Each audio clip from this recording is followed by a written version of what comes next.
আবৃত্তি করছি কবি অনির্বাণ ঘোষের কবিতা বাংলা তারিখ।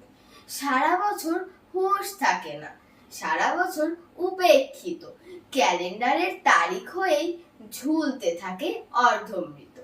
কাউকে যদি প্রশ্ন করেন বাংলাতে আজ তারিখ কত, দেখতে পাবেন সেই বেচারা কেমন করেন ইতস্তত।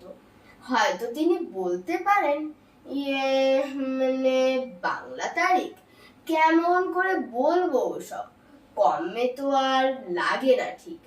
তাও আমাদের পয়লা বৈশাখ, তাও আমাদের বর্ষবরণ, আসর সাজাই কাসর বাজাই, উদ্দীপনার নানান ধরন।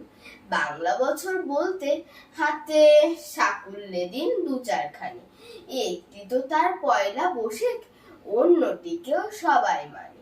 ঠিক ধরেছেন, কবিগুরুর জন্মতিথি বৈশাখ মাসে, আষাঢ় শ্রাবণ একটি দুটি, বাদ বাকিতে কি যায় আসে। হয়তো পুজো পার্বণে বা বিয়ের তিথি খোঁজার বেলায় সবাই তখন পঞ্জি খোলে, সবাই বাংলার তারিখ মেলায়। ঠেকায় পড়ে দু একদিনই, এরপরে কি রাখবে মনে, বাংলা বছর ক্যালেন্ডারে ঝুলবে ধুলোর আস্তরণে। নমস্কার।